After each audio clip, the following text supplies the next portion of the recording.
Thank you, Senator Corker. With that, Madam Secretary, we welcome your remarks. Thank you very much, Mr. Chairman, Ranking Member, members of the committee, both older and new.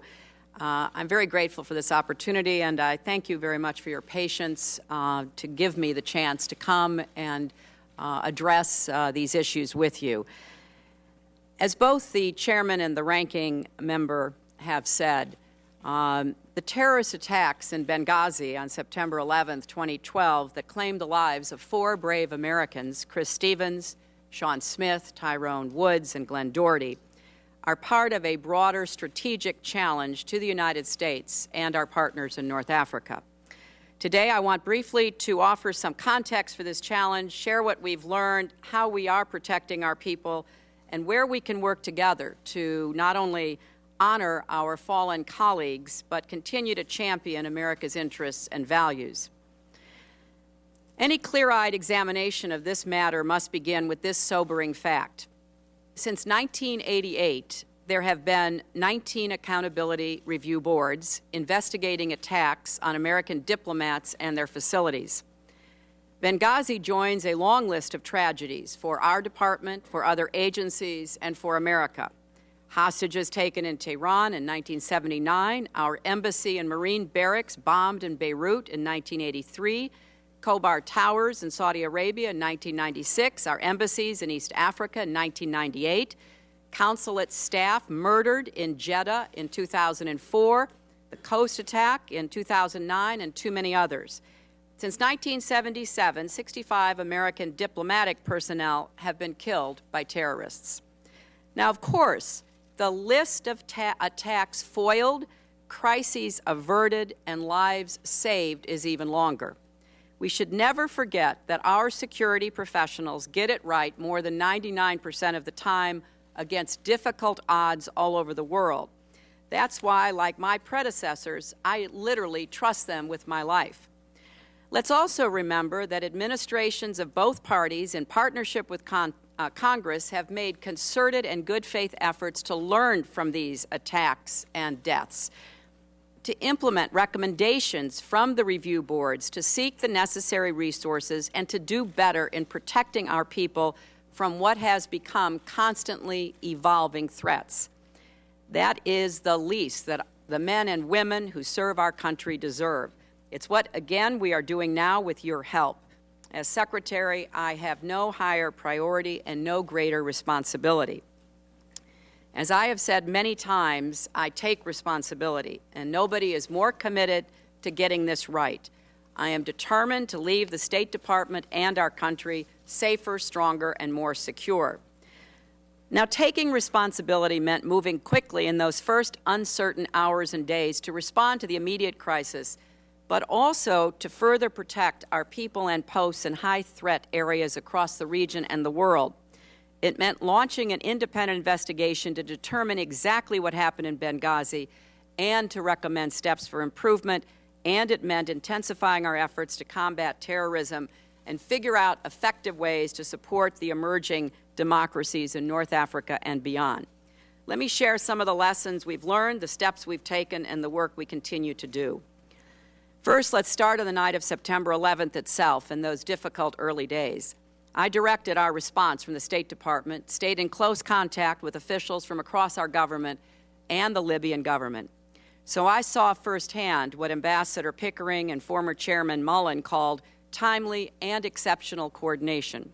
No delays in decision-making, no denials of support from Washington or from our military, and I want to echo the review board's praise for the valor and courage of our people on the ground, especially the security professionals in Benghazi and Tripoli. The board said the response saved American lives in real time, and it did. The very next morning, I told the American people that heavily armed militants assaulted our compound, and I vowed to bring them to justice. And I stood with President Obama in the Rose Garden as he spoke of an act of terror. It's also important to recall that in that same period, we were seeing violent attacks on our embassies in Cairo, Sana'a, Tunis, Khartoum, as well as large protests outside many other posts where thousands of our diplomats serve. So I immediately ordered a review of our security posture around the world with particular scrutiny for high-threat posts. I asked the Department of Defense to join interagency security assessment teams and to dispatch hundreds of additional Marine security guards. I named the first Deputy Assistant Secretary of State for high-threat posts, so missions in dangerous places get the attention they need. And we reached out to Congress to help address physical vulnerabilities, including risk from fire, and to hire additional diplomatic security personnel. Second, even as we took these steps, I hurried to appoint the Accountability Review Board, led by Ambassador Pickering and Admiral Mullen, so we could more fully understand from objective, independent examination what went wrong and how to fix it. I've accepted every one of their recommendations. I asked the Deputy Secretary for Management and Resources to lead a task force to ensure that all 29 of them are implemented quickly and completely, as well as pursuing additional steps above and beyond the recommendations. I also pledged in my letter to you last month that implementation would begin, and it has. Our task force started by translating the recommendations into 64 specific action items. They were assigned to bureaus and offices with clear timelines for completion. 85% are now on track to be completed by the end of March. A number are already completed, and we will use this opportunity to take a top-to-bottom look and rethink how we make decisions on where, when, and whether people operate in high-threat areas, and then how we respond to threats and crises. We are initiating an annual high-threat post-review chaired by the Secretary of State and ongoing reviews by the Deputy Secretaries to ensure that pivotal questions about security do reach the highest levels. We will regularize protocols for sharing information with Congress. These are designed to increase the safety of our diplomats and development experts and reduce the chances of another Benghazi happening again. We've also been moving forward on a third front, addressing the broader strategic challenge in North Africa and the wider region, because after all, Benghazi did not happen in a vacuum. The Arab revolutions have scrambled power dynamics and shattered security forces across the region. Instability in Mali has created an expanding safe haven for terrorists who look to extend their influence and plot further attacks of the kind we saw just last week in Algeria. And let me offer our deepest condolences to the families of the Americans and all the people from many nations who were killed and injured in that recent hostage crisis. We are in close touch with the government of Algeria. We stand ready to provide assistance. We are seeking to gain a fuller understanding of what took place so we can work together with Algerians and others to prevent such terrorist attacks in the future. Concerns about terrorism and instability in North Africa are, of course, not new.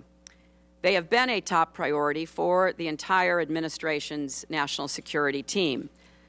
But we have been facing a rapidly changing threat environment, and we have had to keep working at ways to increase pressure on al-Qaeda in the Islamic Maghreb and the other terrorist groups in the region. In the first hours and days, I conferred with leaders, the President of Libya, foreign ministers of Tunisia and Morocco, and then I had a series of meetings at the United Nations General Assembly where there was a special meeting focused on Mali and the Sahel. In October, I flew to Algeria to discuss the fight against AQIM.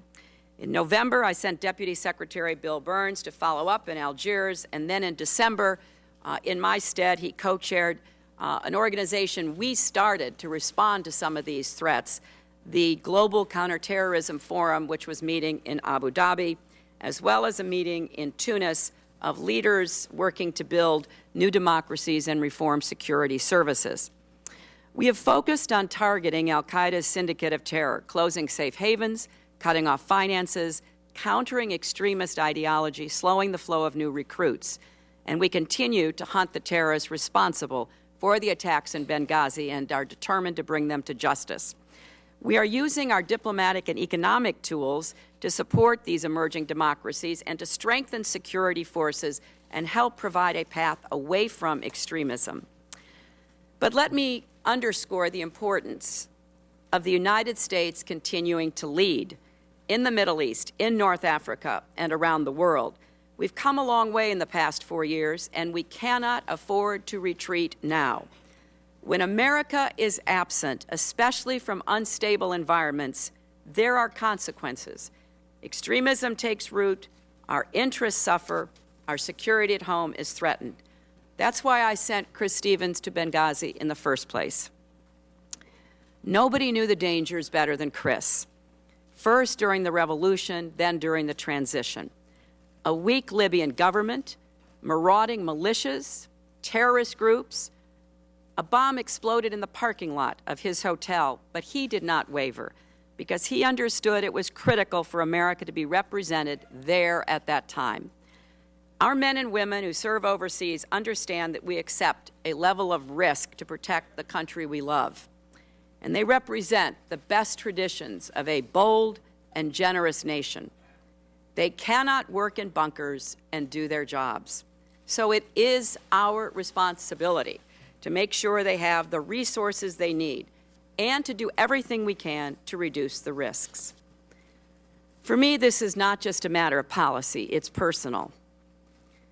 I stood next to President Obama as the Marines carried those flag-draped caskets off the plane at Andrews. I put my arms around the mothers and fathers, the sisters and brothers, the sons and daughters, and the wives left alone to raise their children. It has been one of the great honors of my life to lead the men and women of the State Department and USAID.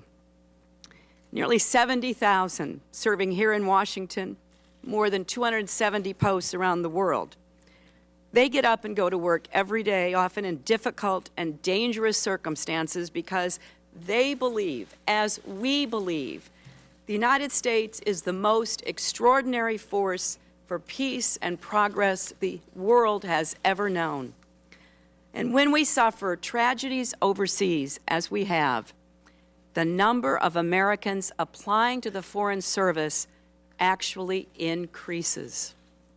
That tells us everything we need to know about what kind of patriots I'm talking about. They do ask what they can do for their country, and America is stronger for it. So today, after 4 years in this job, traveling nearly 1 million miles, visiting 112 countries, my faith in our country and our future is stronger than ever. Every time that blue and white airplane carrying the words United States of America touches down in some far-off capital, I feel again the honor it is to represent the world's indispensable nation. And I am confident that with your help, we will keep the United States safe, strong, and exceptional. So I want to thank this committee for your partnership and your support of diplomats and development experts. You know the importance of the work they do day in and day out. You know that America's values and vital national security interests are at stake. And I appreciate what Ranking Member Corker just said.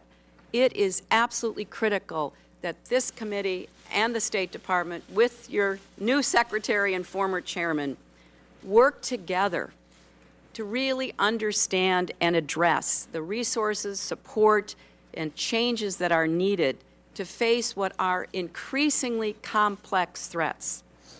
I know you share my sense of responsibility and urgency, and while we may not agree on everything, let's stay focused on what really matters, protecting our people and the country we love. And thank you for the support you personally have given to me over the last 4 years. I now would be happy to take your questions. Thank you, Madam Secretary, for your statement.